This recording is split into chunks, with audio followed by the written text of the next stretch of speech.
good evening, everyone, and welcome to another installment of our Star Wars game, Out in the Dark. We're going to pick up right where we left off, so let's not kill too much time on introductions. But last we left off, we saw the crew of the Neverwhere having picked up some debris from a crashed ship of some sorts out in the mid-rim, outer rim border, and discovered an old droid, kind of, for lack of a better word, imprisoned within some form of a debris shell. And after pulling it out, and having some minor damage to whatever was inside its power core, some members of the crew have felt a bit of pain wreck their mentality,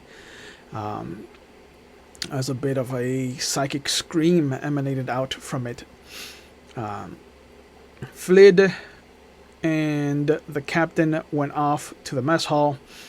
The droid, who is named Ep.2, has been escorted by Dr. Shakti and Gardef to its makeshift quarters, which was a storage closet at one point.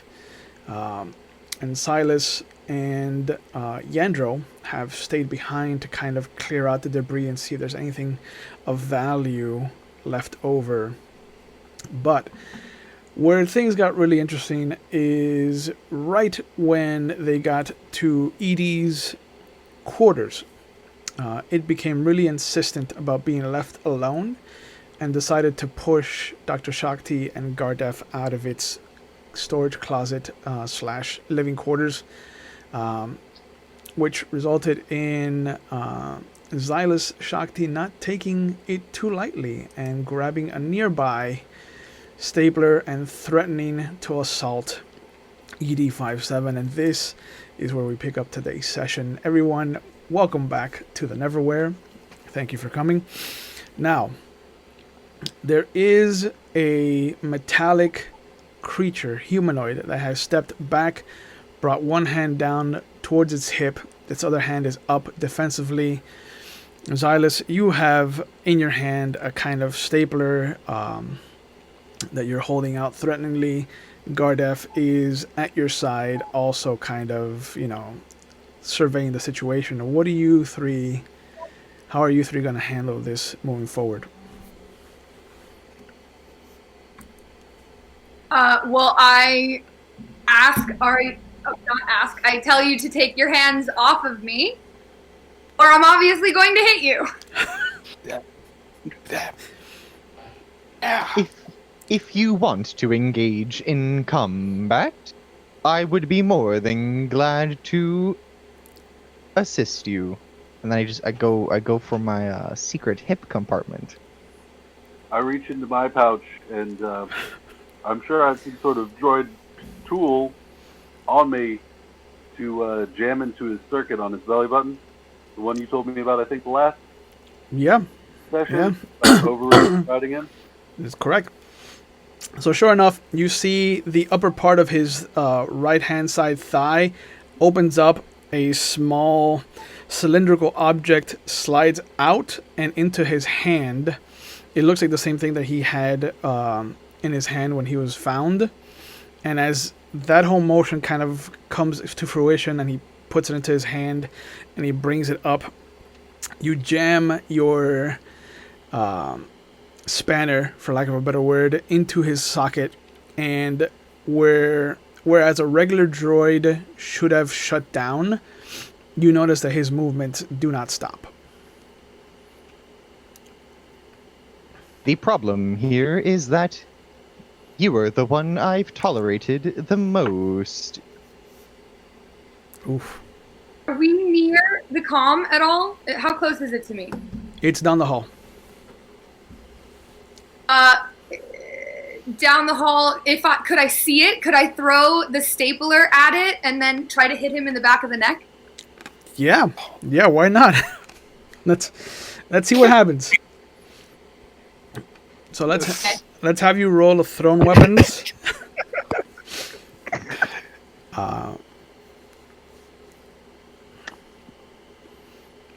on, dice gods. Yeah. For the stapler. Okay. All right.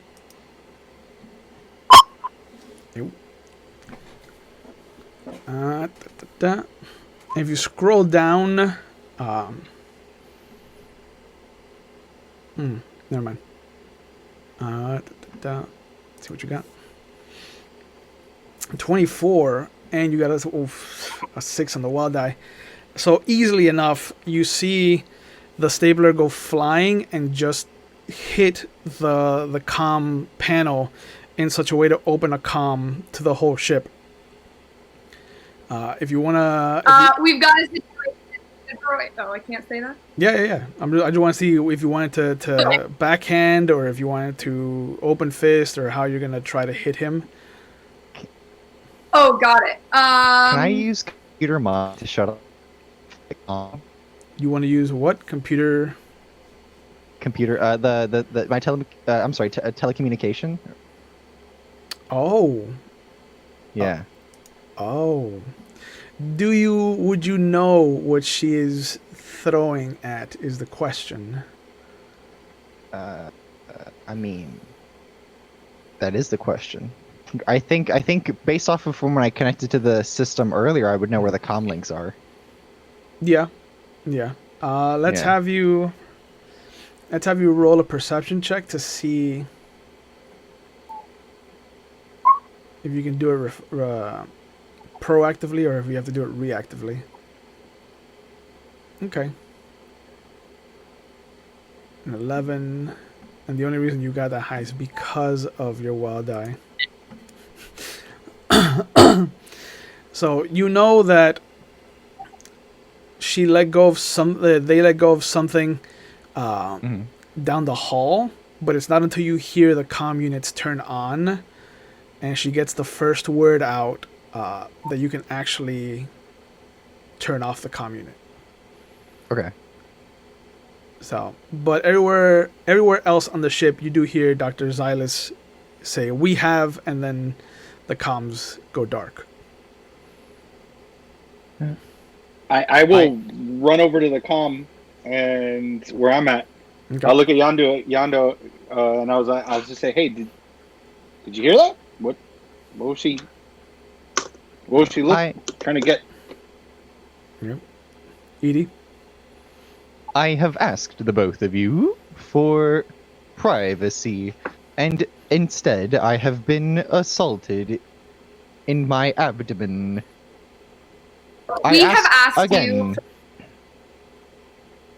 No, you can. We've been trying to reason to trust you. We've asked you a myriad of questions that you refuse to answer.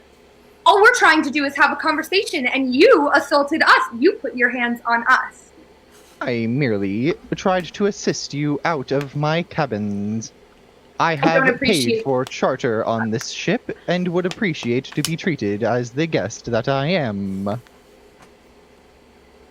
I do not think that someone who attacks my fellow shipmates deserves to be treated with the same respect as a guest on our ship. Your captain seems to have disagreed upon the collection of my credits. Jeff, you make your way over to the comm unit. It is off. There's no open channels currently. Well, I'll press it on, and I'll just say, "Doctor, could you repeat? It was cut off your previous statement." We've got a situation with the new droid. Please come assist. I smile, and I draw my gun, and I start running towards the room. Okay. You hear Yandro protest, but your footfalls are too heavy as you make your way eagerly towards the second story. Can I ignore it? You turn the button on, and there is a click and no hum. There is no blade. Interesting. I put it back. Okay. So you see his upper thigh open up again, and he slides his cylindrical object back into its cradle, and it slides back into the actual what would be the meat of his leg, of its leg. But you guys can hear the footfalls coming up the stairs behind you. What else is in this room? An almost empty shelf with knickknacks, a seat. Successful in hitting him with the back of the throat or neck. Neck. Yeah. That's the way I picture it. Just a punch. Yeah. Yeah. Go ahead and make a brawling check, to try and punch him. 14. Not the best. All right. So can I do a brawl with her to assist? I mean, yeah, you can both throw hands at him, at it. Throw hands. Brandon, you will get one dodge to try and avoid both of their attacks, since they're coming at you simultaneously. You can hear all this too through the comm links, right? You heard the interaction between Xylus and Silas. Okay, so your dodge is 4, and both of them got 10 points higher than you. So like I'm fine, right? So as you see them, you look down and you put the lightsaber away. You look back up, and immediately you see one hand coming straight at where the abdomen is, and another hand coming where the neck joint meets the body, and you try to kind of shoot your hands out in both directions to try and block them off. And your robot body moves a little too slow for your reaction, because in your mind you saw both attacks foiled in a defiant manner, but you immediately feel the impact on the bottom of your abdomen, and at the same time at the top of your shoulders where the neck meets your joint. If both of you could roll your strength against Brandon's strength. I have light body armor. Does that assist in any way? It does. It should give you +1. Yeah. You should be able to roll your body armor. Where is that? If you scroll down on your character sheet. Yeah. Oh, I thought it gave you armor. Did we not talk about it? I mean, it's in my equipment. That's all. Yeah. All right. It's a quick. Space rusted. If it's in his equipment, he didn't equip it. He did It's not just equip sitting it. there. So I'm just saying. True. It's the whole casing. What is this? Okay. So that's a quick addition. It's a quick addition to your character. So it should be there now under weapons and armor. Okay. So you'll notice that it has 2 different dice. There's a starburst and a lightning bolt. The starburst is physical. The lightning bolt is energy. You're soaking against a physical attack right now. So I'm rolling the starburst. You're rolling the starburst. Do I roll my strength as well? I cut out for a second, so I wasn't sure if it was. Yeah. You roll your strength as well. So Lucas. 16 and 10. 26 versus 10. So you take both hits to the chassis, and the chassis now is wounded once. Oh God. I have to write that somewhere. Yeah. But you see now that there is his head is now cocked at a 45-degree angle. Your vision has shifted, so that the whole room now is cocked at a 45-degree angle. And there's a. Is there a switch? Can I see a switch in the back of his neck? There is the hole where the switch should be, but there is no actual switch.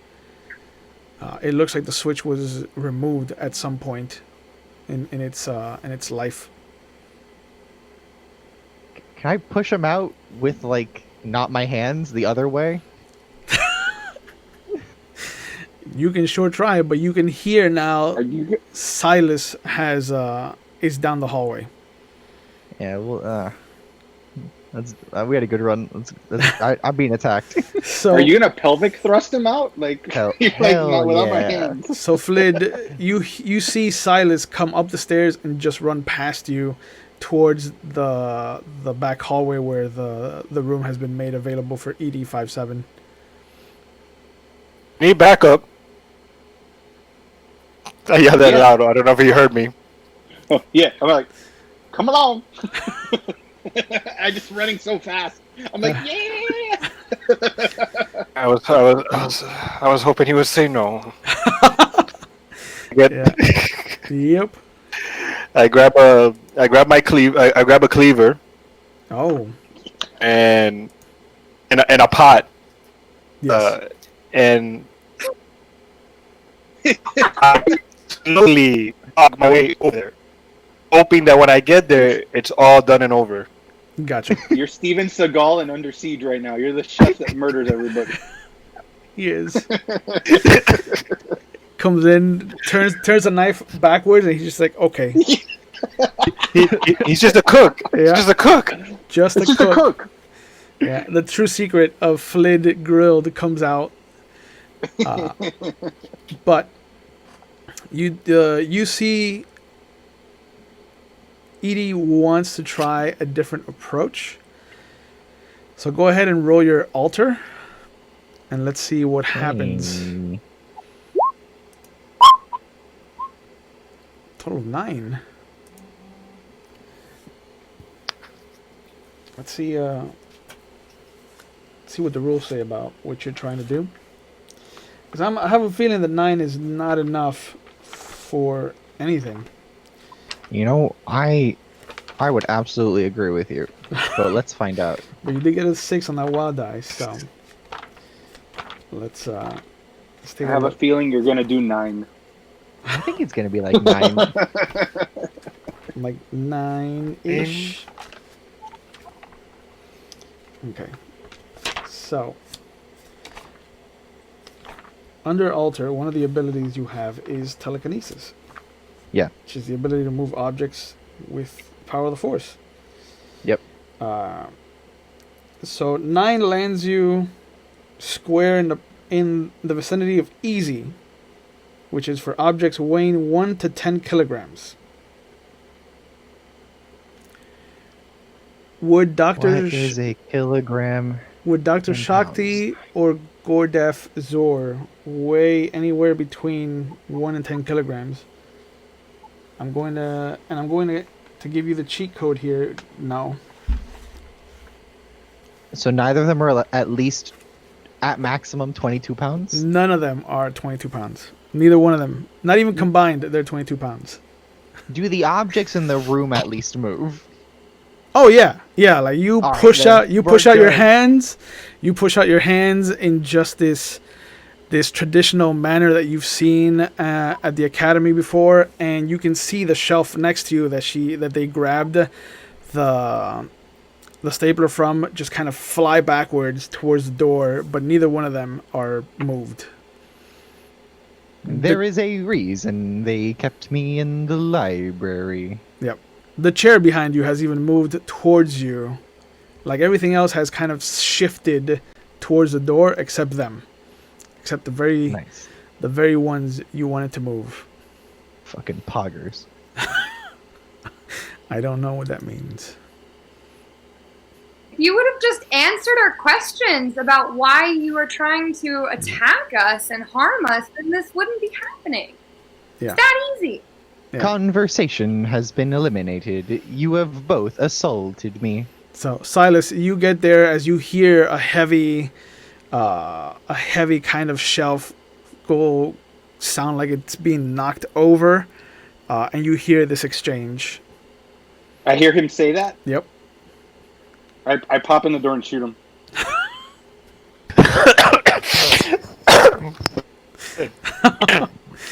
All right, roll your blaster. Oh my God. 36. Damn. Brandon, you get a dodge roll. Oh, I'm dead. What are you talking about? Brendan's getting a new character. I told you guys I like to shoot. Yeah, You think that one's good? You think my 6 is good? not against a 36. That's what I thought. With the So green wild die. Yeah. Don't forget the wild die.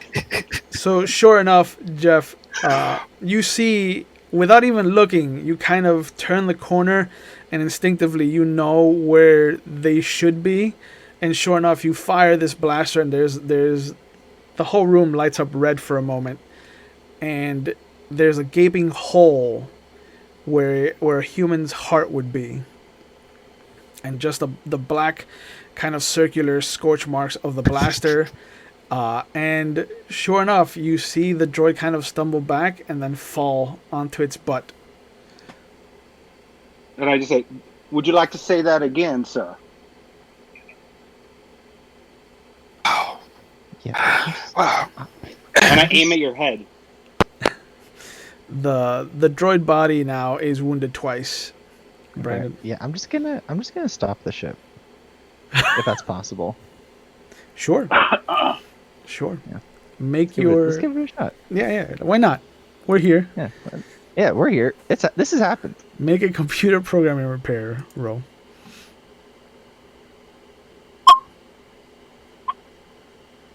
Let's see what happens. Oh, I don't know about that one. I mean, you did roll high enough to do it. You just rolled a 1 on the wild die. Yeah. So, as the droid kind of collapses back, you see the head still cocked at a 45-degree angle from where Dr. Shakti punched the bejesus out of it. You see its head kind of slump down, and there's a moment, and all of a sudden the ship jumps into hyperspace.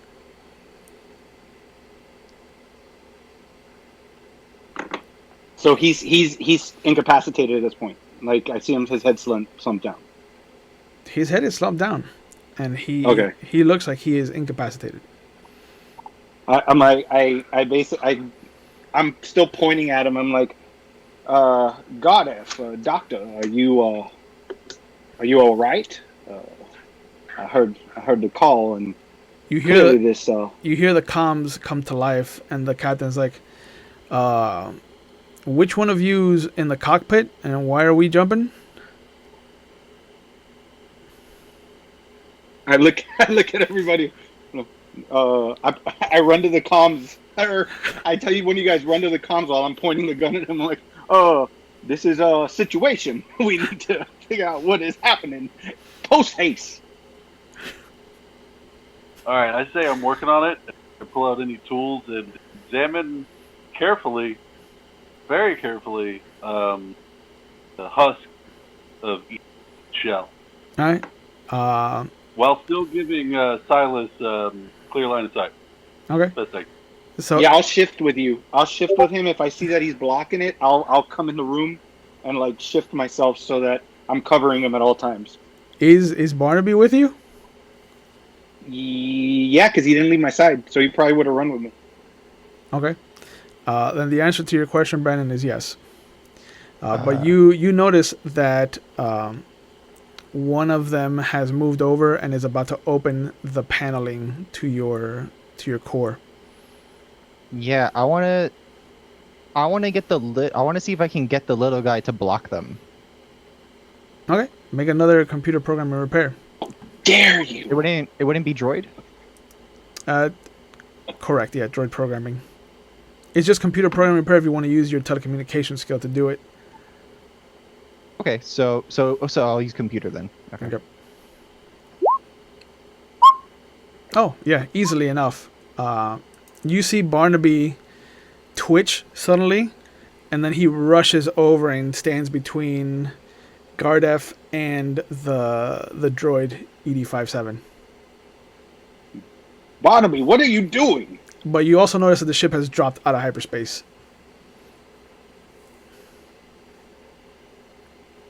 Barnaby, move. Can I get it so like Barnaby's like saying like, no, he's a really cool dude, don't hurt him. Barnaby has no vocal. I figured that much, yeah. Yeah, no vocal components. But you do see that there is a. He projects an image of this anti-violence ad that he saw at some point in his life, and just kind of points at ED57 at the same time. It's like an old, like not even Alderani or Coruscant esque like ad. Like this looks like it was some mid-rim, probably like Hut controlled planet, because there's a lot of like Hutties in the background, but it does show like an older Mon Cal raising its arm against like a younger Mon Cal, and then there's a what looks to be a human that comes over, grabs the Mon Cal's arm, and then just shows them the business end of a rifle, knocking them out, and then kind of rescuing the young Mon Cal and showing you what good comes of being a law-abiding citizen. It is cheesy and corny, and if he had any kind of vocal component, there would be fanfare and like cheesy 70s kind of "This Is Your Brain on Drugs" music in the background.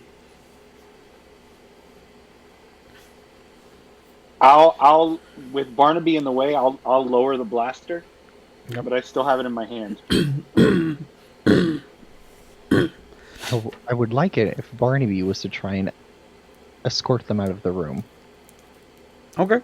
So you see, as soon as the video ends, Barnaby holds up its hands and starts to kind of usher you out of the room. Nope, Barnaby. What? And then- No. He's gonna say, "I got this. I'll take care of it." And then it just kind of like he taps his chest and then he points back at Edie and then continues to kind of like push you out of the, not without touching you, just kind of like, you know, moves his hands back and forth to kind of usher you out of the room. But you see at this point the captain comes running over. Is like, which one of you knuckleheads is playing with the hyperdrive? I look at the droid. No, I'm just kidding. I'm like we've all been here, sir. All in here. Yeah.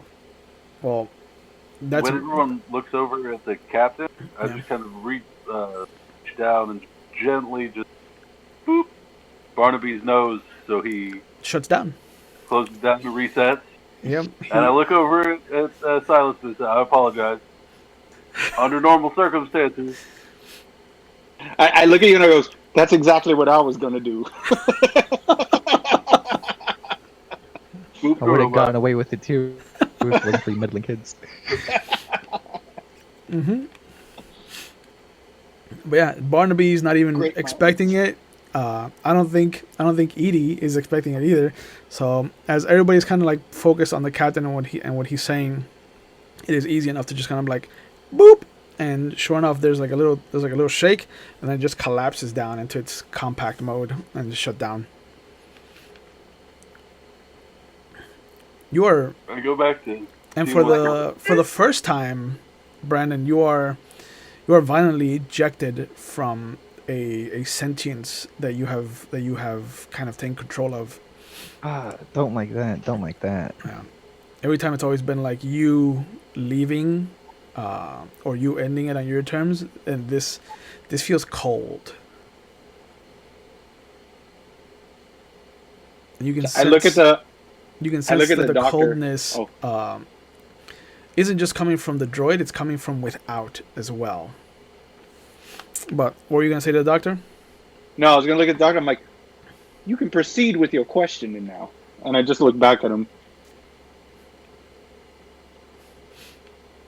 What is it that collapsed into a smaller size? I missed that. Barnaby, my little robot. Oh, okay, got it. Yeah. Silas has a little pit droid that walks around with him. It's about maybe, I want to say, 1.5 feet tall, almost 2 feet tall. Yeah. foot and a half. Little stick figure with like this big half dome helmet, and just this ocular thing that takes up 90% of his head. He's really just for recording visuals. He's my friend, Will. He's my friend. He is your friend. I apologize. Could I turn him back on without touching him? No, Ah, fuck. Okay. that unfortunately is beyond the realm of your control. Okay. Since he was physically shut down, he has to be physically booted back up. Okay. So I would love to ask you again, why exactly are you farming? What was that?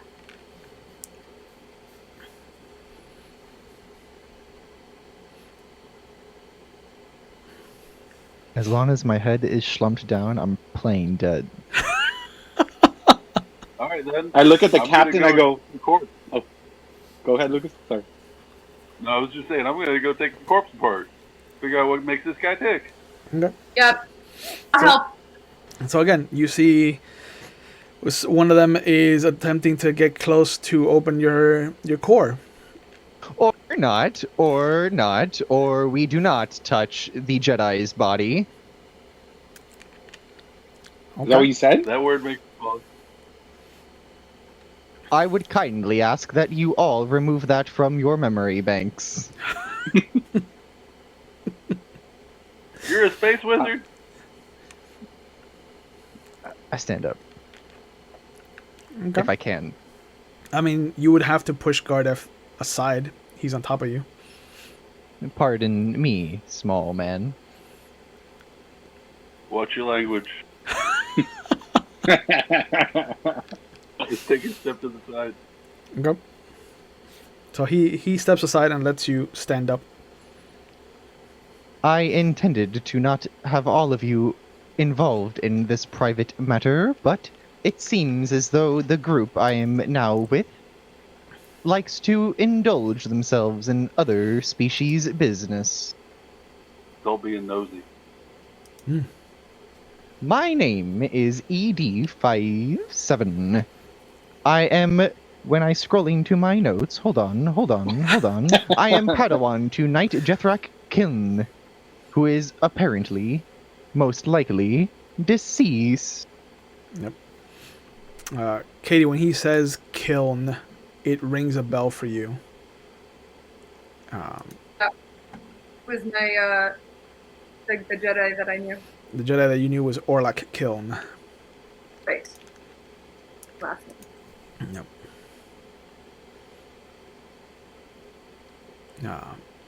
I always believed that I heard the Yokan were tougher. I guess I was mistaken. Yes.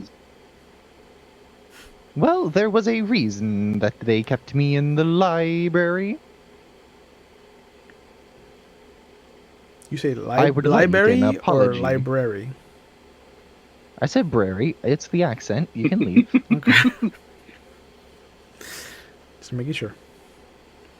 I would like an apology for being shot at. I'm I sorry. still don't understand why you attacked us. You attacked me first. Actually, that isn't true. You attacked us as soon as we tried to get you out of the chamber thing you were stuck in. I attacked no one. Well, then why did I have to get a medical kit and make people valves and they're injured now? I do not know. What? But you're the one that did it, and you took out your grenade thing that lives in your leg. That It is lives not- in your leg. It is not a grenade. It is my lightsaber, which appears to be malfunctioning. I smirk, Will. Yeah. And the captain's in the room? The captain's in the hall. The room is packed. Like all five of you are in the room. Captain Vale, a moment, please. I mean, anything you can say to me, you can say to my crew. Sure. I have kindly paid for charter on your vessel, and instead have been met with aminosity and brute force. Yeah, well, I would like an apology, and to be left alone until we land in Naboo. I was not here for the altercation that went down between you and the members of my crew. I do see that there is a gaping blaster wound, and I can only imagine who that belongs to. So I do apologize for that. Thank I point you. at Flid. I point to Flid. He has been the kindest of you all. Hey, a droid likes you, Flid. I'm like, like I do. I go. I look at the captain. I'm like, you're right, Captain. I do apologize. I didn't aim for your head. and I turn around and start walking out. Okay. So sure enough, you see that Silas has walks out of the room. The captain's still in the doorway. He's like, "All right." He does bring up a point.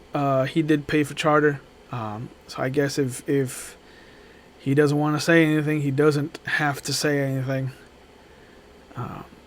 So come on, everybody out. I look at Gar though. It's like, if you don't mind Gar does. staying, however, I would appreciate it. Yeah. What do you need? Assistance repairing my damaged hull. Flid, you're leaving. Well, Shakti, you're leaving. I look at Gardef and ask if he wants me to stay with him. I think I can handle it. Alright, yeah, I leave. Flid. I see your mouth moving, but I don't hear you. Yeah, we can't hear you, Flid. Nope.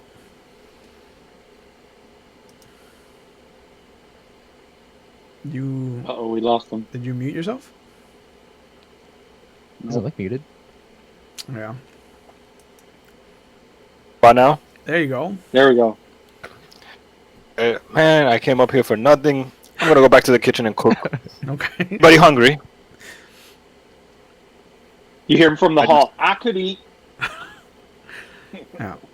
The captain looks over. He's like, "All right, Gar, you can handle this. Yandro's still downstairs. I'm gonna go take a look and see what happened with our harbor drive, because that could be an issue." So everybody leaves, and it is left. Actually, sorry, Will. Yeah. Before I leave, before I turn on, I pick up Barnaby. Okay. Can't be leaving him around, bro. No, I can't. When he's shut off. Yeah. So, the room is down to just Edie and Gardef. How do you guys want to proceed? Well, is there any scrap metal around that I could patch the holes? There's a whole hull of it. Remember, you guys So, salvaged. Oh, yeah, from the debris he was in? Yeah. Okay. Then, yeah, I'll just salvage parts from there and come back and start welding on. Okay. While he's working on the Yeah. chassis, can I accelerate healing the crystal? No. No, I thought we agreed that Oh was a yeah, possibility. you could. So yeah. Yeah. So you're gonna try to use your one heal a day roll now. Is it? So that's how control works. It's once a day. No, you naturally heal once per day. Oh, you didn't. Oh, I didn't. I Yeah. didn't know that. Yeah. So Oh, then I'll hold on. I'll hold on to it then. okay. So yeah, so you see that he kind of looks you over and he gives you like a hand gesture for just a moment, and you see Gardef leave. but it leaves you alone. Now you're finally alone. Just gonna reach out through the force, see what's going on, see if I can feel anything. Okay. Meditate. So sure enough, you sit down in the chair that they've provided for you, crossing your legs as best as possible, and or not even, because it's not the droid that needs to meditate. Yeah. It's you, Yeah. and you kind of extend outward, shutting down the droid in the process, and just let the natural ebb and flow of the force kind of pick you up and have you float through the miasma of space. And there's nothing near you. Before, you could see pinpricks of light here and there. You could see dazzling colors of, touches and influences that some of the masters or some of the knights have left behind in their wake. And where you are, there's none of that. You do see what looks like a cloud, like a storm, a nebula with a lightning and just these flashes of color that are all touched red or purple, very, very dark and ominous colors. And it's getting closer. It's getting bigger. And on the opposite side, you see a small kind of starburst that flickers great and small. There's great potential there, but it's also, you see, a lot of it is wasted on simplicity. But it is also coming closer. It looks like the storm will arrive first. There's a lot of it, a lot of more ground that it covers as it moves, and there's this cold. And as you see these dark red and black and purple tendrils start to unfurl from the heart of this storm towards you, you hear Gardef's voice call you back from your meditation. And the work begins on fixing the damage that the droid has sustained. Okay. Dr. Shakti, where do you go once you leave the droid's closet? Where is everyone going? Everyone else? Are they all getting food? I don't want food. Yeah, everybody's kind of going their own separate ways. Gardef is the only one that's kind of staying with Edie. The captain is going to check on the hyperdrive, and you know that Yandro is downstairs with the hull. Okay. I want to go to wherever my bunk is, and probably just sort of process, maybe do some journaling, trying to make connections about things that I've heard. Okay. And As you do kind of make your way to your room, you start to kind of play back everything that happened, and you kind of, having seen the things that you've seen, the droid you have in your compartment doesn't make any sense to you. It took a deadly shot and still managed to kind of move around and react accordingly. And then it claimed to be a Jedi as well.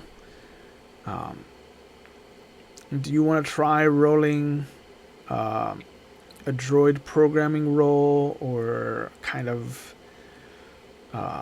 base knowledge roll to see if you can make heads or tails of the situation, scientifically speaking? Sure. Yep. I'll do droid programming. Okay. So 18, and a 6 on the wild die. So with all of the little bits of stuff that you've done, as far as like working with droids and being in labs with droids, none of them have ever acted as Edie has. None of them have ever claimed to be a Jedi, and none of them have ever sustained the kind of damage that this droid took, and managed to keep on its path without self-preservation kicking in. So from the get, it seems to be very anomalous to you. There's nothing that makes any sense with what you know of droid culture, droid and droid kind of rules as far as like how they govern, how they are governed, and things of that nature.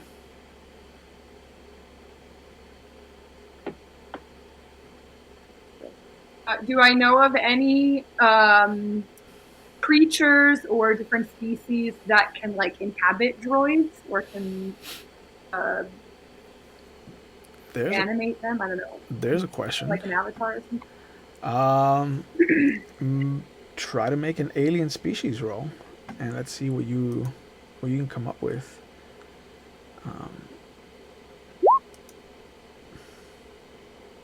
You got a 9.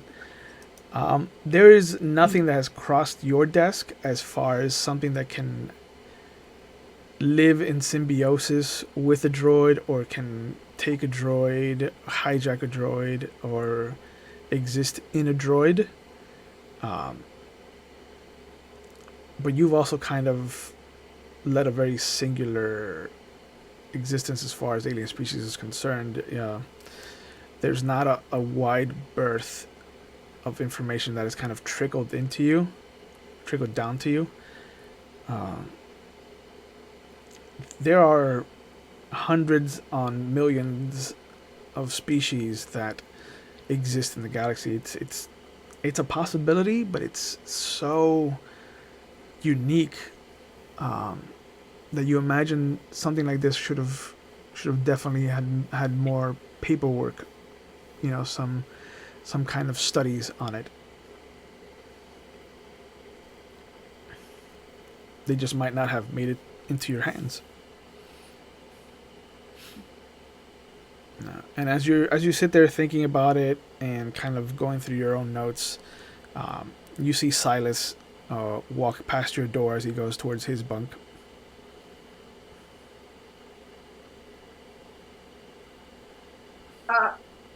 I mean, does he know? I guess I'll like call. Hey, does he know about stuff like this? I'll call him over and maybe we can figure it out together.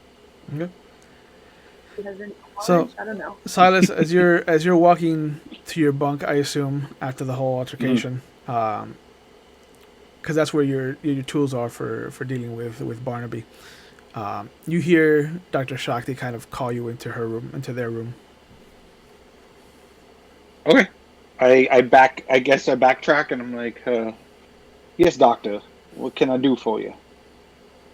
Hey, I'm just trying to sort of run over some of the events that have happened, and there's some things that don't really make sense to me, and I just wondered if you're like how familiar you are with certain topics, and maybe we could discuss things and figure it out together. Specifically like droids, and maybe different alien species.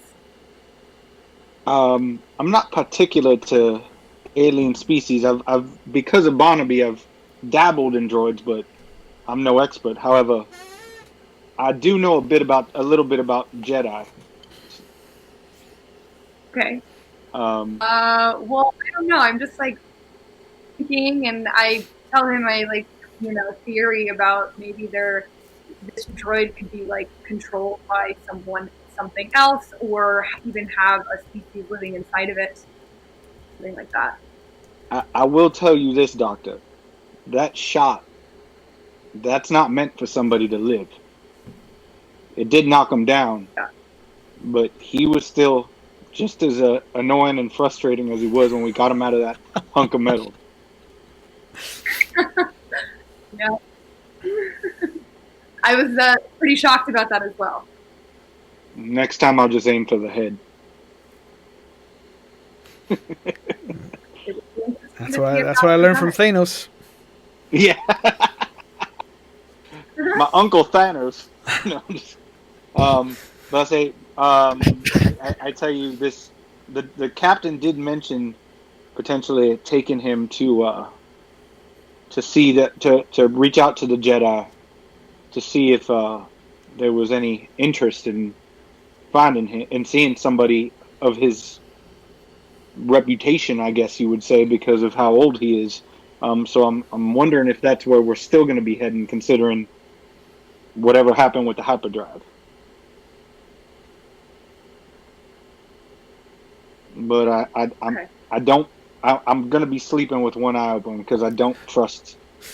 Credits or not, I don't trust them. Same. I agree.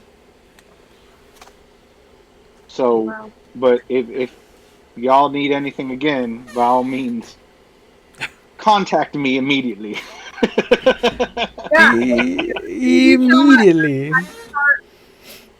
In all of that, I didn't thank you or express my gratitude for you coming so quickly and helping handle the situation. Thank you.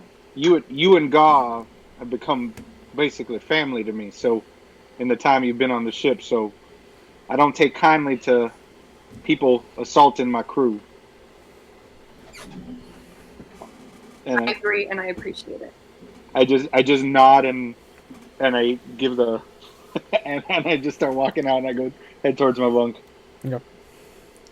Yep. So Flid goes back to the only place that he has ever felt safe, and that's the kitchen. Always. Always. And sure enough, there is now this nagging sensation in the back of your head of one, there's a droid that has the ability to hurt all of you simultaneously, but that also claims to be a Jedi. And that you have seen Gardef kind of running back and forth between its room and the hold downstairs, and coming up with pieces of metal and different parts and different equipment to kind of help rebuild this droid. How do you feel about that?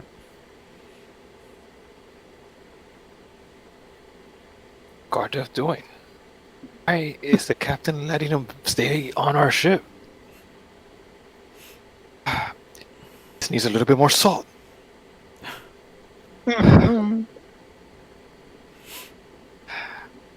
Going on here? I don't know. So reflecting on everything that has happened to me to this point, and it's like I really need to get back home. I need to get back home. It has been some time since you have signed on with this crew, and everything has kind of come up to make things more interesting to stay out here. You know, every job that has come up has looked more and more lucrative and more interesting, given your history together. But this isn't a job. Like this, you were supposed to go to Naboo, and then be done with this business and make your way back home. Like you and Dr. Shakti were both kind of like looking to get some time off after this whole Naboo incident, and now there's a curveball, and it isn't one that you've chosen to take a bat to, for lack of a better analogy. What's going through Flid's mind right now? Really, I was even rushing into action. And gradually, Actually, I was leisurely going over there, but yeah, going into the action, to the fold of it. Yeah. Can't believe this. I've become a different person. Same old Flid. The same old Flid. Not at all. Yeah. A little bit more pepper over here. Yeah.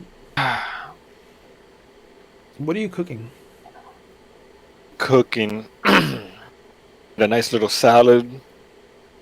Um, and for the entree, made some gumbo Hmm. with some those rodent looking things from Tatooine. Yep.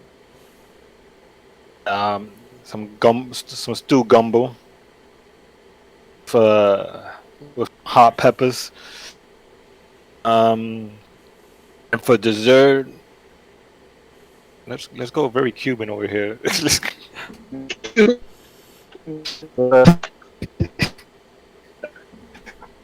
Star Wars version of dulce de leche. Oh. Oof. Dulce. We'll call it dulce de leche. Dulce de Don't say leche. delay. Dulce de leche. Um, I like it. cooking that up. The Trying to make that gumbo spicy. Yeah, the smells coming from the kitchen are uh, not rivals as far as like Crips and the Bloods. Like they're they're interesting. They're smells that don't normally go together. Um, and for you, there's no greater uh, hallmark, or business card than to kind of have something like this going, because it perks the nostrils and it piques interest. Um, and every so often you just smell uh, a bit of the metal being heated up and melted against other metals, uh, and the welding sensation that you're trying to overpower with your spices and your sugars and just the blend that you're coming up with for dinner.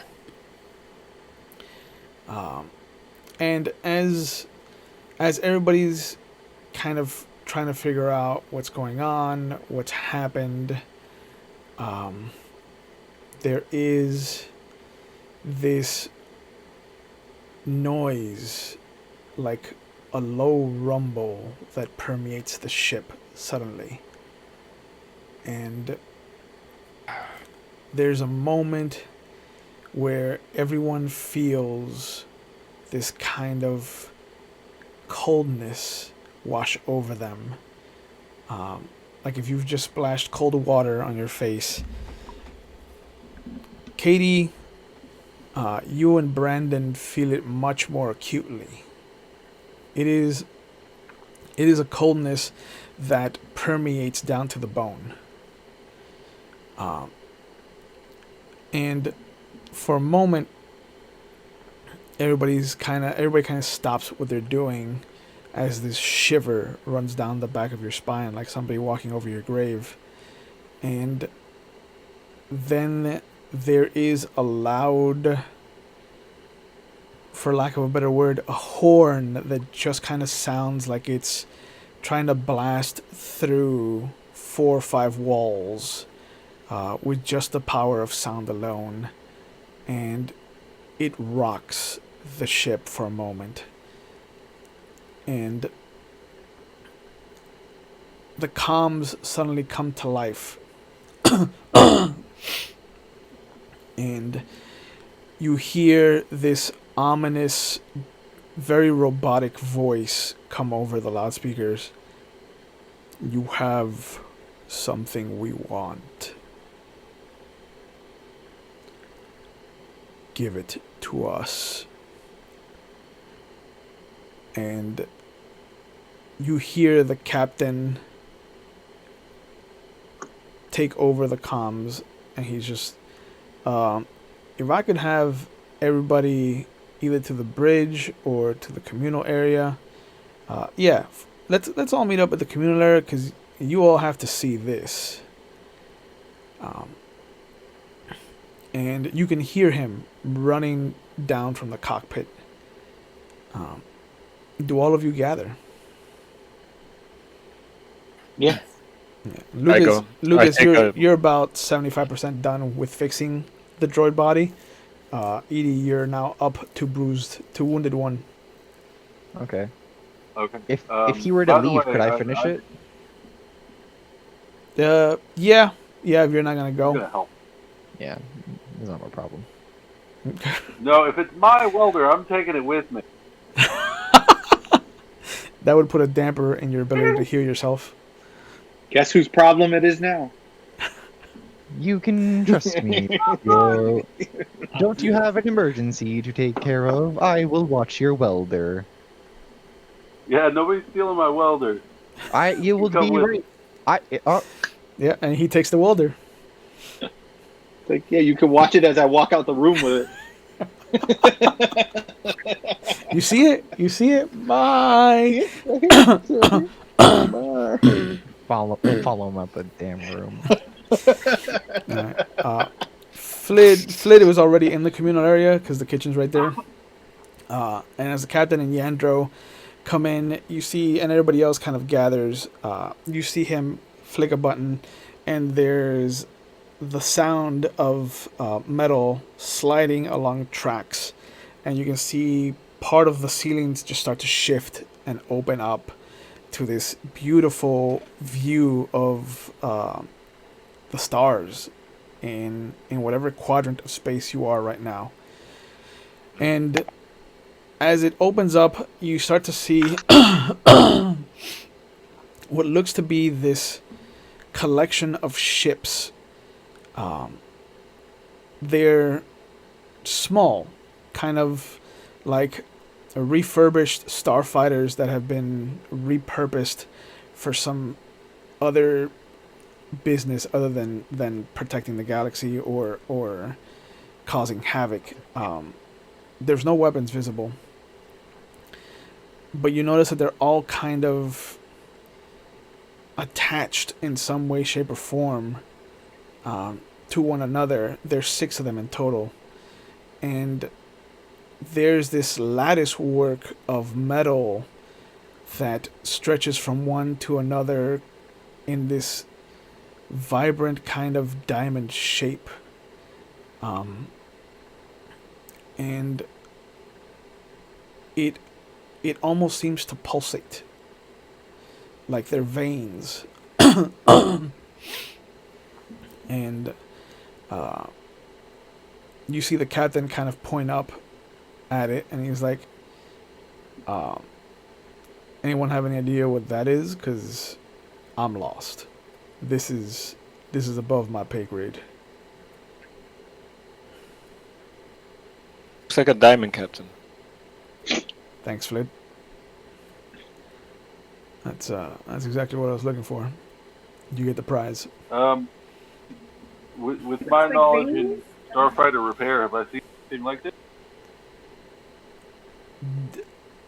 Probably not. You could make a roll if you want to see why they would want to attach these ships to one another. Could I do that as well? Can I, Do you have starfighter repair? can I do like Yeah. Oh shit! Okay. I do an alien species to find out who pilots such ships? You could try. It'll be a rough roll because you haven't seen any actual visual. No. All right. Will, would I have seen anything in my travels on the transport? Not like this, no. Okay. What about cultures? True. No, cultures definitely would. It would be alien species before it was cultures.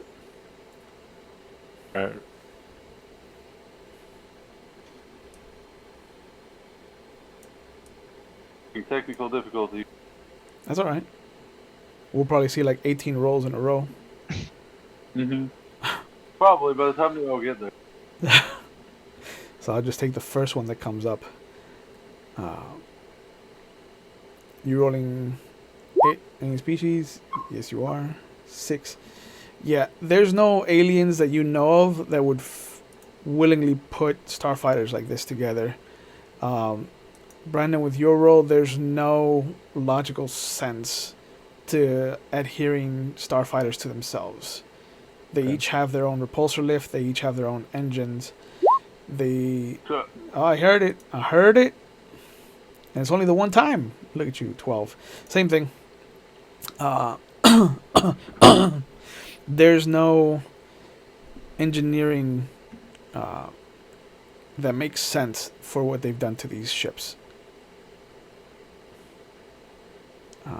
So you see the captain walk over to the comms, and he flicks a button, and you hear the kind of garbled static, and he just, what exactly do you think we have of yours? We picked up some debris from nearby crash, but that didn't have any markings of it belonging to anyone. And then you hear the voice come back. You have a precious thing that belongs to us. It resides in a metal being. Give it to us. And Knew it! and the captain kind of looks over at Edie, and he's like, you know, you made this decision very easy for me. And he flicks the button on the comms, and he's like, yeah, you can have it. It's caused nothing but trouble since it got here. I'm gonna turn on the hyperdrive.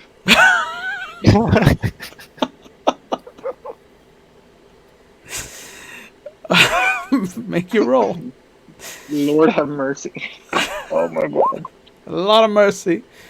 Lord have mercy. oh goodness. Easy enough. I didn't even get a chance to look at the doctor and be like, oh, what you said. Yeah. It's like hyperdrive. Brr.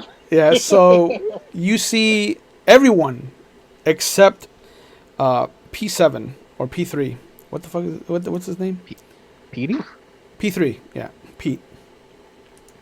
Everyone except P3 is gathered in the communal section of the ship. And as the captain just willingly hands over ED-57 to this collection of ships, all of a sudden you see everything just blur out of existence, and it's just that blue tunnel of hyperspace. And the captain just kind of like looks around, and he's like, all right, this is not normal. Is there another person on board that activated the hyperdrive?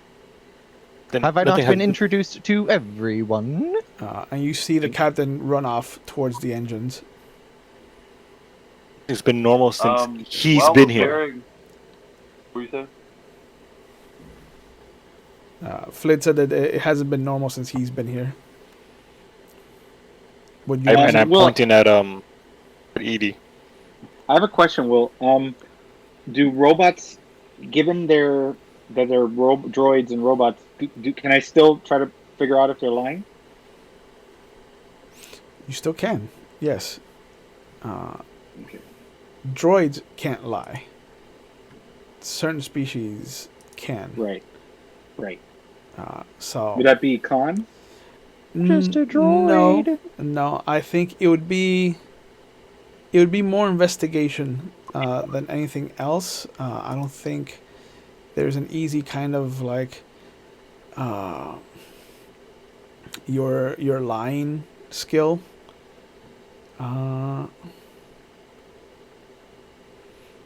Yeah, I think it'd be a base perception. Actually, Okay. to see if That's the same as my investigation, so yeah. I know. Yeah. Oh, the one on the wall die. Nah, man, he is actually distressed that there might be somebody else on the ship that hasn't been introduced to him, to it. Okay.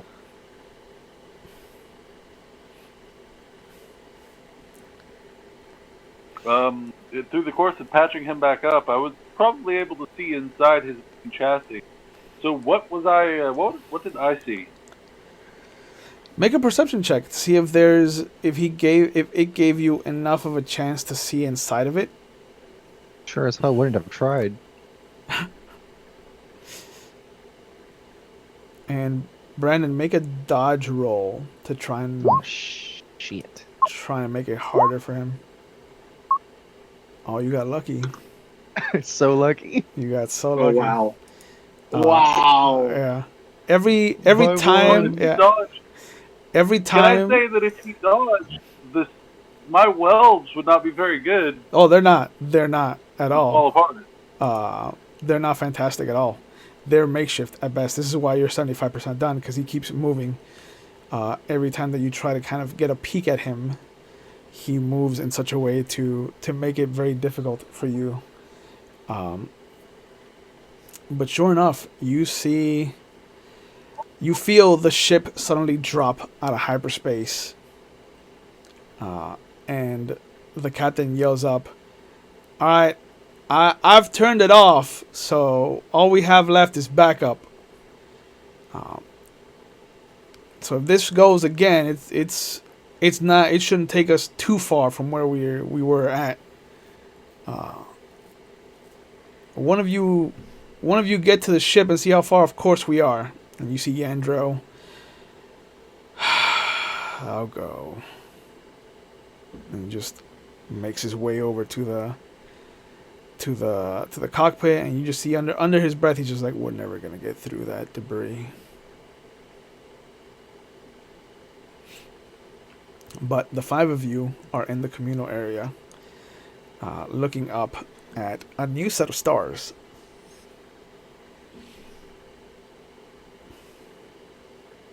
I look over at Edie and I'm like, "So what did you do to them?" Unless these are the same pirates from 100 years ago. You are the first life forms I've met. They had a hankering for you, my friend. I registered that. Oh, you registered it. And what are you? 'Cause A Jedi. droid, I don't believe Jedi. Someone can correct me, but I don't believe droids can be Jedi. Special circumstances, that changes, but the knowledge of my creation is only for members of the Jedi Order. Now, if you excuse me, Gardef, can we finish repairing my hull, please? Sure. Do it, just hold Gardef. still, this- Do it, Don't Garda. worry, He's not been gonna get. nothing but trouble since he's been on this ship with us. Now we have a whole platoon, army, or whatever after us. No, we can always jettison all of the cargo back to him. You heard the captain. Can't go very far if he tries this again.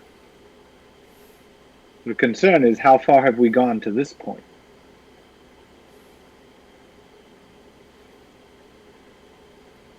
And what's the nearest planet that we can release him near? I mean, I don't mind a planet. He is a droid. We can put him in the airlock and just send him on his way. Am right here, you know. It's okay. I look at you in the eyes, and I'm like, we could just put him in the airlock and send him on his way. I appreciate the contact. And Flid, I mean you no ill will. You have been the only person to not try and attack me. I appreciate that. I cough and I go, I didn't try. I succeeded.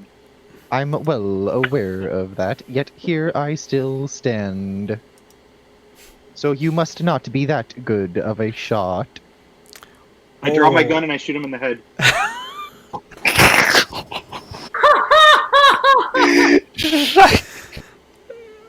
For shits and giggles, make your roll. Yes. Oh, wow. Yeah. Oh, jeez. Yeah, damn near heroic.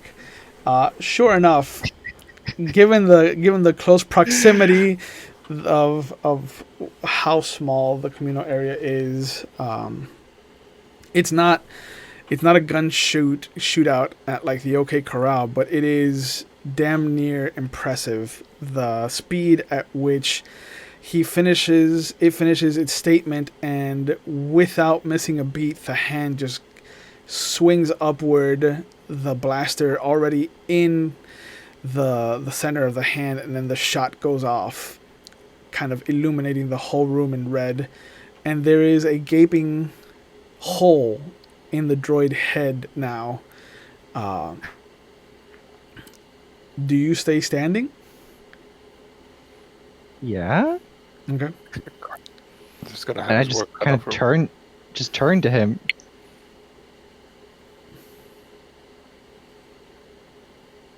Thank you. I missed the breeze. And then I walk away. Sure enough, you see, there should be no one snarky retort, and two, there should be no way that this droid could walk away from a wound like that. There should Right. the processors, the brain of the droid would have been destroyed, and so any and all movements would have ceased, and this guy's still walking around. I twirl the gun and I put it in and I look at the doctor. I think your assessment was accurate. Can I is Barnaby nearby? No, he is not. Has he been turned back on yet though, or no? No, he's Alright, in my cool. room. Well, hold on. Before I could turn him back on. Alright. Gonna have fun with that guy. You have not sensed Barnaby. Alright. What just happened? What just happened? You shot him in the head. Mm-hmm. That is accurate. He is walking away. And you see it. You see the droid bump into a wall. I look at the doctor. I'm like, maybe you should share with Gar and Flid the information you told me. As the ocular cavities were destroyed by the gunshot. So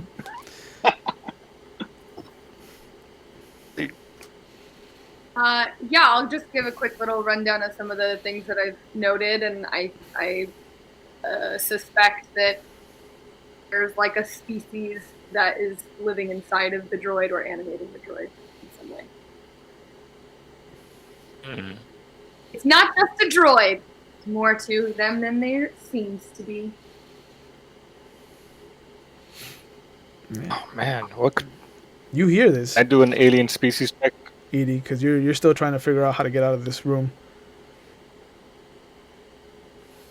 I do an alien species check to see. You could try, yeah. See if you've heard of anything. Do something like this. Yeah. Yeah. Oh no. This is the first that you're hearing about something like this happening. It almost sounds far-fetched.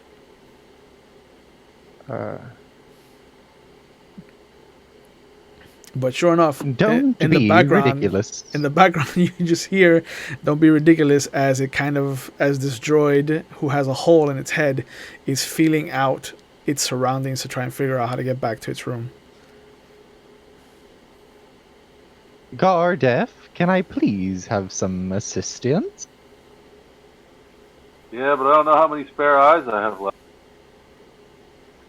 I think there's one in my left leg, hopefully.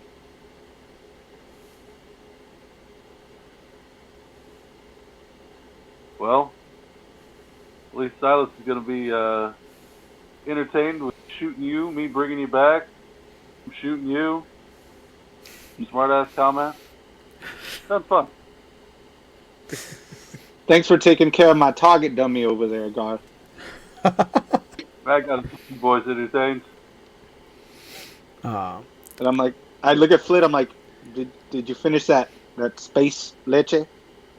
Space Lich. Right? Yeah, it's almost done. It's almost done, but you still gotta eat your salad and the entree before dessert. Now, Silas. And as he says that, you see a sudden shadow appear above you, and there is the familiar ring of an outline that Silas remembers from his childhood. And there is a not new, but definitely weathered, mostly blue and checker patterned gray aether sprite that has jumped out of hyperspace, that has dropped out of hyperspace above you. And the comms light up again as you hear a voice. Neverwhere. My name is Doman Crow. I'm a Jedi with Coruscant. I believe you have something of ours, or something that should be. Can I come aboard? This would be a lot easier if I can just see whatever let out that cry for help.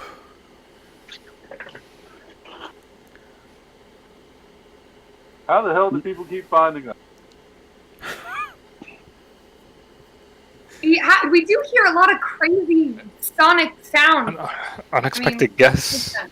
And I gotta make more. I gotta cook more. Have somebody coming aboard. Another Jedi. I gotta get busy. Yeah. I just shift. I'm just quiet. Okay. And you see that the Aether Sprite releases from its jump ring as it anticipates being allowed to dock, and it slowly starts to hover closer. You hear the captain as he walks back into the main area, the communal area. He's just like, "All right, well, now we got a Jedi. Seems like you're more trouble than you're worth, guest." You should have dumped him. Where are you? I cannot see, for he has shot me once again. And you see that he looks at Silas and he's like, "Yeah, that was definitely a kill shot this time." And I just wink. And he's like, "All right, well, everybody, pucker up. Looks like we're gonna have a Jedi on board." And you see him start to make his way over to the cockpit. And as he walks away, again, there's a wave of coldness that washes over all of you. More to the point, Edie and Dr. Shakti. And then behind the Jedi, the Aether Sprite, you see the 6 ships again drop out of hyperspace. But it's not a communal kind of vessel. Like, it's not one big jump. It's like each individual ship suddenly drops out of hyperspace.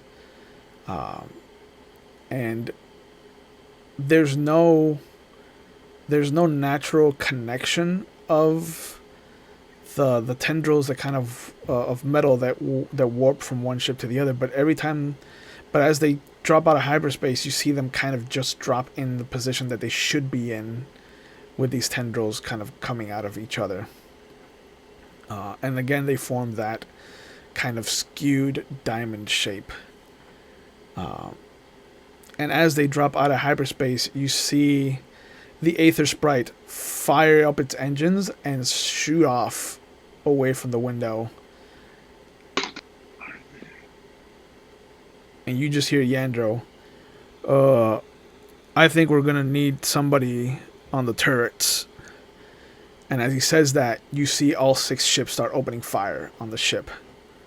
And it rocks as one of the hits actually hits the hull. I'll take off towards the guns. All right. If I could have everybody roll initiative, we'll start our first actual combat of the game. What the hell's initiative? How many? On the top of the character sheet, Yeah. next to your force points. Thank you. No Here it problem. is. I'm gonna team the captain and Yandro together.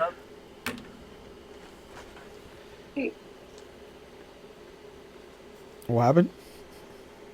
How many turns? No, it says you want You guys are cutting in and out. What are you saying? It says I don't know. Never mind. How many Roll turns? 20 said something weird.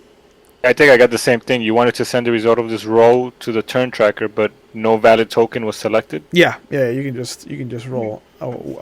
Anyway. Okay, I did. Yeah. All right. So 4 for Dr. Shakti. Edie rolled a 2. Which makes sense because I'm blind. Yeah. Silas got a 15. 16. 16. Flid got a 14.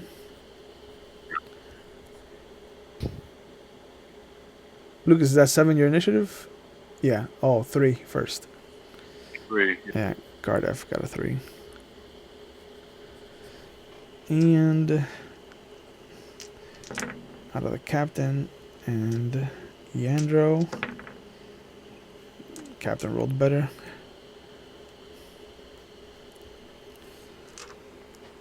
Okay. So, the bad guys.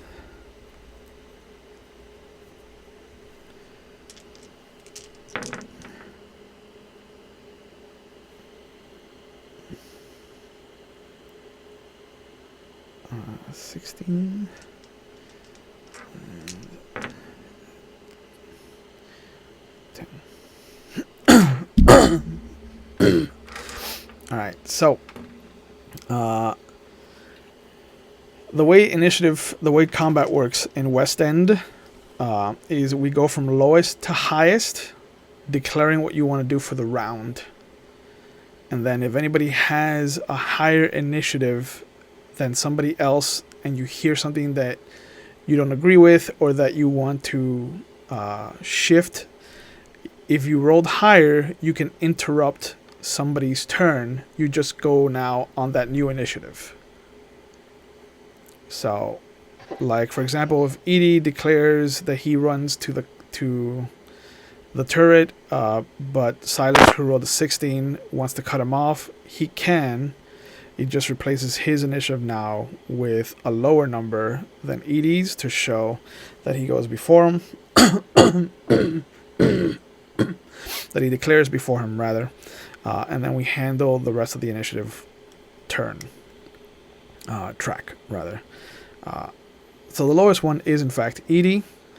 What is your declared action for the round? You have no ocular cavities. Yeah, I'm well aware of that. I wonder how that happened. You ran your mouth? Oh. I like that. Oh.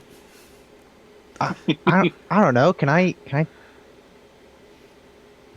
tap into like the ship's like defenses or anything? Like, or do they have to be manually? Do the turrets have to be manually operated, or can I? Yeah, there's 2 turrets that have to be piloted, and there is a gun that a gunner can use to shoot forward It's usually the captain pilots, and Yandro is the one that shoots he's in the gunner's position.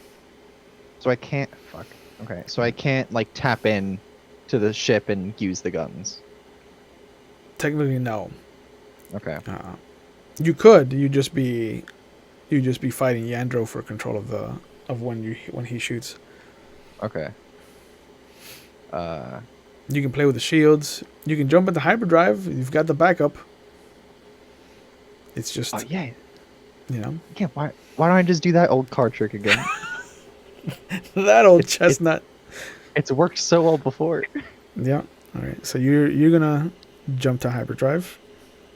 Oh, I was actually gonna try and like strengthen the shields on the side that they're on. Oh, okay. Yeah, that you can do. Yeah, because I have that. Okay. Let me get my little notepad here. So we've got shields. All right. Next up would be Gardef. I go to one of the turrets. All right. So turret piloting. From 3 we jump to 4, big numbers. Dr. Shakti, what are you gonna do? I call out that I am not great in star combat. Does anybody need assistance anywhere? Okay. So offering assistance. From 4 now, jump to 5, which is the captain. So Captain and Yandro do their thing. And from 5 we jump to 10, which is the Jedi.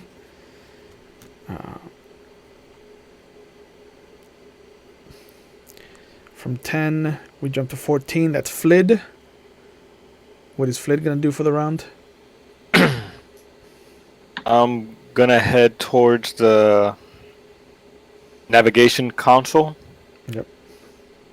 But before I do that, I'm gonna make sure I'm cooking the gumbo. I take one taste, make sure if there's anything that's missing, and add that before I head towards the navigation console. Okay. 14 we jump to 16, and that's gonna be Silas and the bad guys. Oh, So Silas. I'm gonna run to the other turret. Okay. Turret piloting. And they're gonna open fire. Usually run to my bunker in these moments, but today no. Okay. Navigation console. So, Edie's gonna operate the shields. So, are we looking at Edie's actual shield, Starship Shield's ability, or are you gonna try to use your telecommunication? I was gonna do telecommunication. Okay. Let's have you roll your computer programming repair. That's a 23. Alright, so currently the shields have what? And what are the shields for the ship? Alright, so the ship has 2 dice shields. Would you like to allocate both dice to left is starboard? No, port. Would you like to put them on the port side, both of them, or? No, I can. I mean, for now, I guess, yeah. Okay. Can I move them throughout? Yeah, it just becomes if they're both being moved, like if you're using all of your dice pool in one arc, it's not difficult. If you're splitting it up, that's when it becomes a difficult roll. So, okay, you're putting both of them to port. Yeah, wherever they are. Yeah, they're on the port hand side. Okay. Who's rolling? What are you rolling? Why are you making noise? No, Lucas is his phone's not connecting. Okay, gotcha. It is in fact Gardef's turn, so he jumps into a turret and when he comes back, we'll take care of the shooting. The turret, there's one on top and one on the bottom of the ship, so we'll see whatever preference he has. 2 die plus 2 fire control. And the turret does 4 die damage. He rolled a 4, Will, for his Starship Gunner. With a red on the wild die. Okay.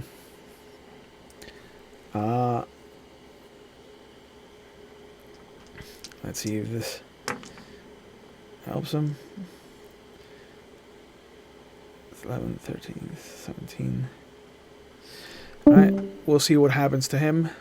Let's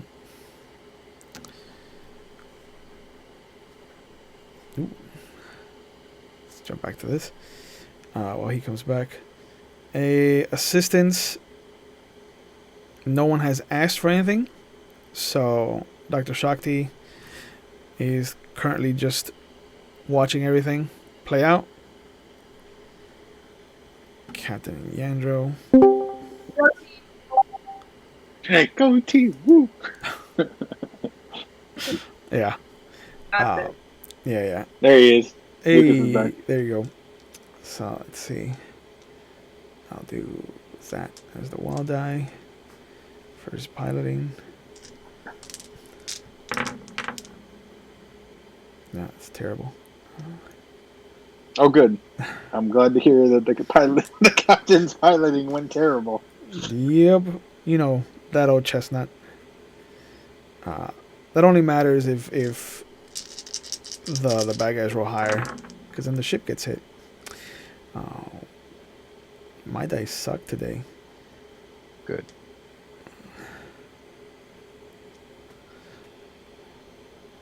How much is the fire control? 6 more. 6.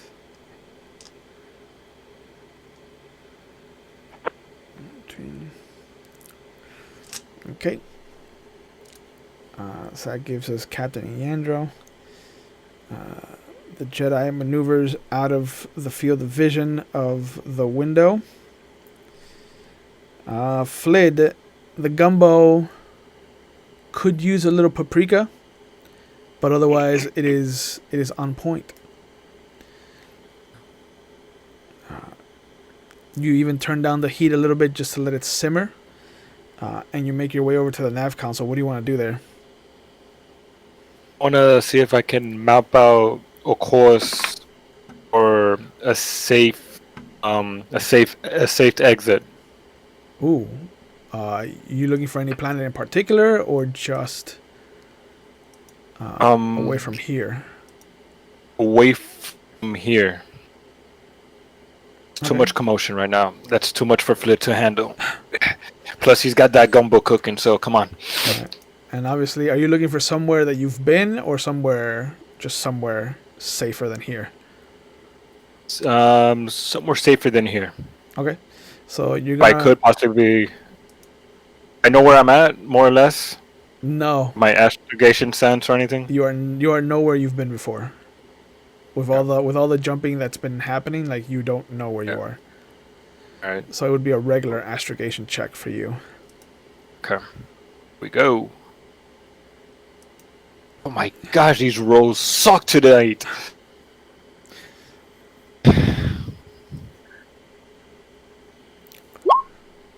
7.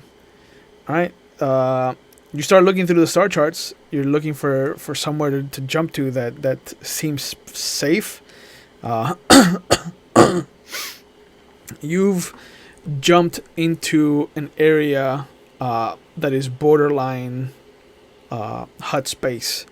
So it is you are surprised that you have not hit some kind of hut enforcement so far. But that brings us to Silas. You jump into whatever turret Gardef is not in. Yeah. That would be awkward if we both sat in the same Yeah. train together. I mean, you would take Yeah, that'd be who'd be sitting on whose lap? Well, one's tinier than the other. Well, no, but he's bulky, so I don't know. That's a tough one. My favorite is who's big. Yeah, my favorite is- so I take a shot.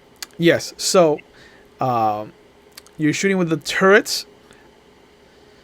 So go ahead and fire or use your starship gunnery. So not laser, because I have a laser cannon specialty. Oh, these are laser cannons. Okay then. Is it a starship gunnery So- specialty? Yes, it is. Oh, you saucy. So you would roll that, and I rolled low, but you get to add 6 because of the fire control. I got a 21, but I got a 1 on one of the die. On the wild die. Okay. Yeah. 21 plus 6 is 27. So let's see if you hit, because it is their turn. And they were being defensive while opening fire. So that means they get this many dice for piloting.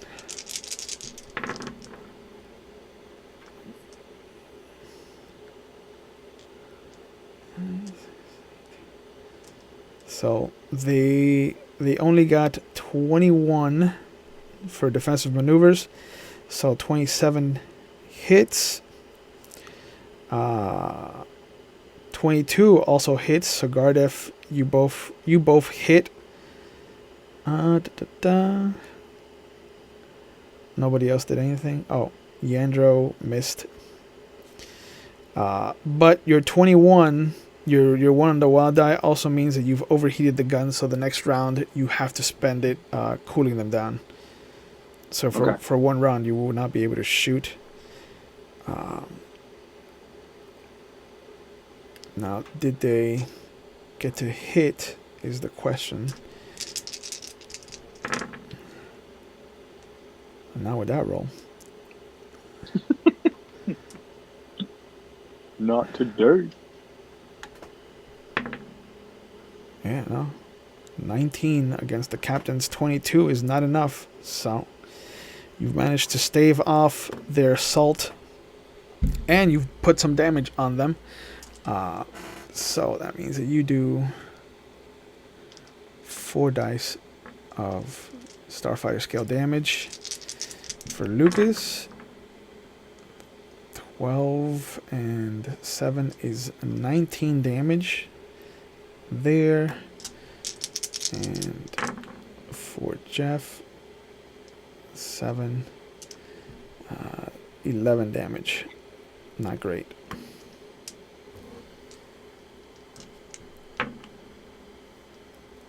Eight is a difference of 11.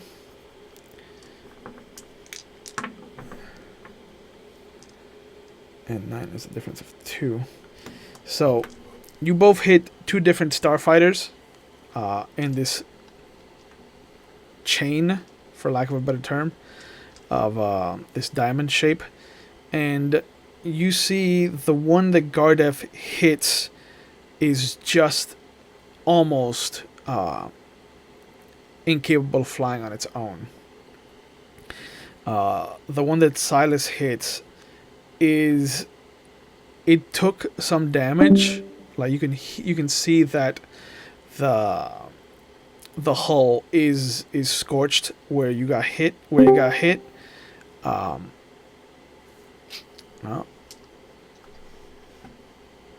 that's an issue. Actually is. So one of the 5 now is out of commission. The other one is damaged. And so we go back up to the bottom of the list and we start our second round. So, Edie, what do you want to do? Yeah. What do you want to do this round? I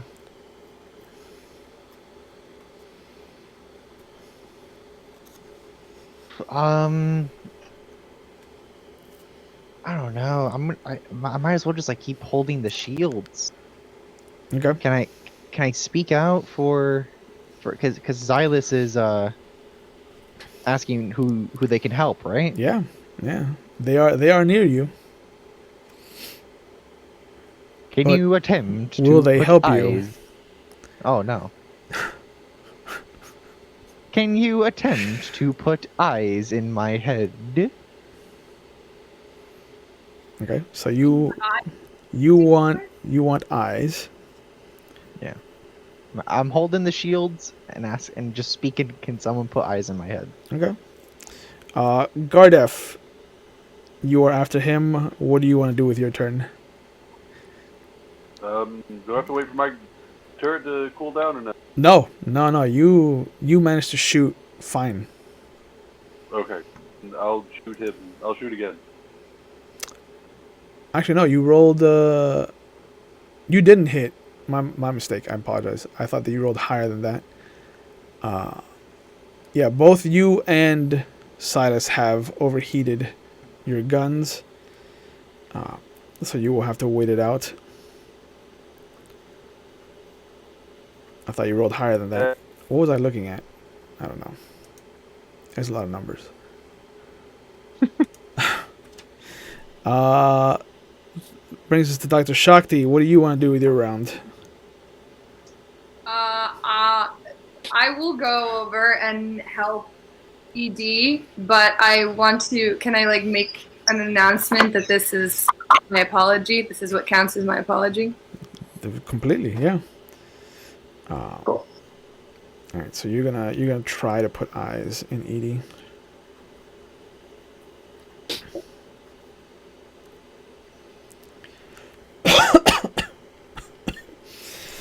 That's 4.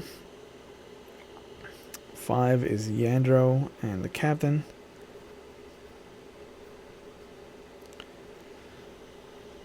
6. Nope. We jumped to 10, which is the Jedi.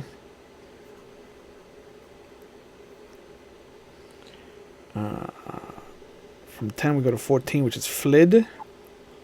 You're gonna try to keep looking for Yeah, safe. they're the safe route. Definitely out of HUD. Please. I mean, Definitely. you could go into hut space. Oh, no. I want that. Okay, and from 14 we jump to 16, which is Silas and the bad guys. You have to wait it out, Yep. and they are press the attack.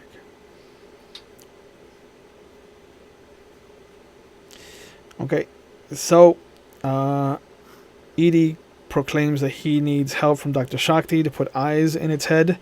And you can see it opens up its left thigh kind of in the same manner as its upper right thigh. And there is a small collection of eyes on one rack and a couple of vocal components and vocal projectors in another rack. It looks like this is something that it has prepared for.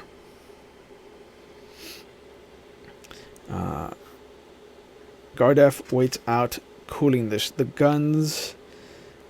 And so Dr. Shakti is going to try to do some droid repair, it looks like. How is your droid repair? Not terrible. Should I make a roll? Yeah, it's not terrible. Go ahead. Let's see what happens. He's already blind. There's no worse things you can do to him. It's only up from here. 10 is enough to install one of the eyes. So, given the stress of the situation and the fact that the ship is kind of toiling and rolling as it avoids being attacked, it is not the easiest of situations to perform droid repair. Oh, that's great. He could have gone deaf, but as Donald has given me, but no, you do manage to put one of the eyes in and get it attached. So Edie has some ocular control. We'll give it back to it. Captain and Yandro fighting to save the day. Not with this roll. Oh my god.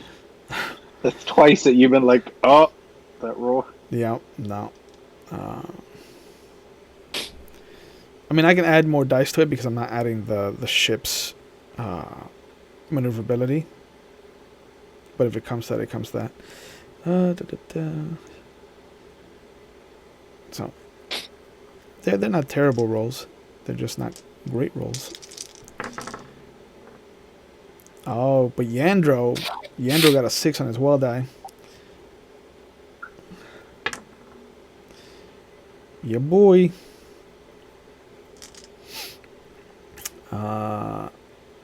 You hear the blaster fire of the Aether Sprite actually come in now. So you can tell that the Jedi has engaged the starfighters as well. That's a 1 on the wild die. Nope. Well, it was fun while it lasted. It sure was. Jeff, even the odds in your favor. Odds. God damn you. That's a 5. So you're in the top turret. And you see that as the Jedi kind of shifts around in his Aether Sprite and he just starts opening fire on like a wide spray, he actually hits his jump ring. Noob. So we'll see if that... Oh yeah, that's probably going to keep him here. But he did roll total of 19, so we'll see what happens. Flid, make your astrogation roll. Let's see if you can get the ship to plot out a course somewhere safe. 12. There is a system that is relatively safe, but it is incredibly close to Hutt space. But there is a trade planet that you could get to in about 2 days, given the backup that you're on backup. But it is Bespin. Safer than what it is now. Go for it. Let's do it.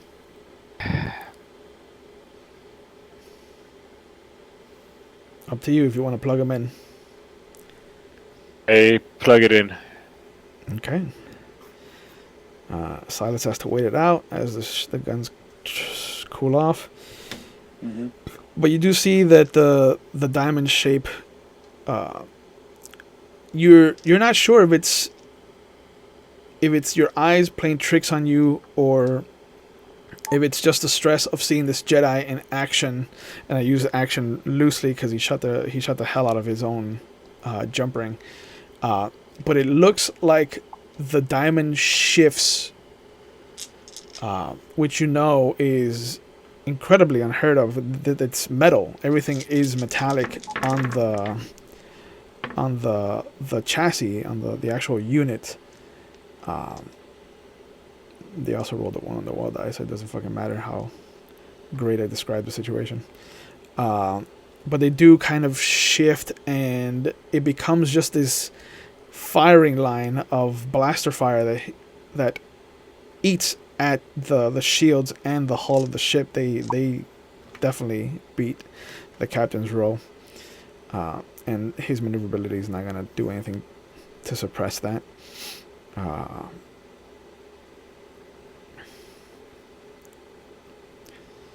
One per. That's okay. So that means that they're doing a buttload of damage.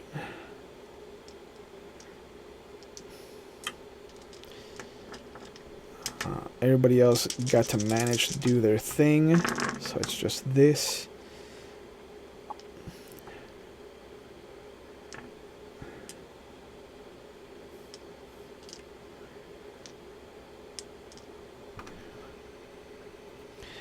Okay, so because Edie has put the 2 dice of shield on the port side, you do get that added to soaking this damage up.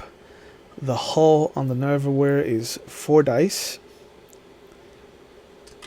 So it's a total of 6 dice to soak this blaster damage that's coming. 10. 1 on the wall die is not great. 18.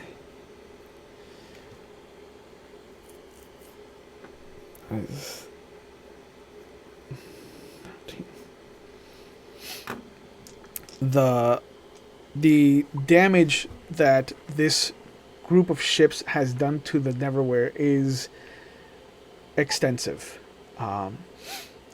Lights have gone out. Power to the turrets has died.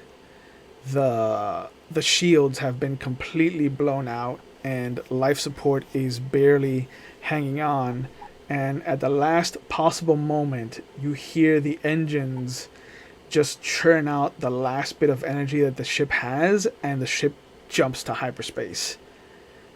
And you're in that blue tunnel again that you can see above you, Dr. Shakti and Edie, and you feel that you are away from the coldness, that it is being left behind.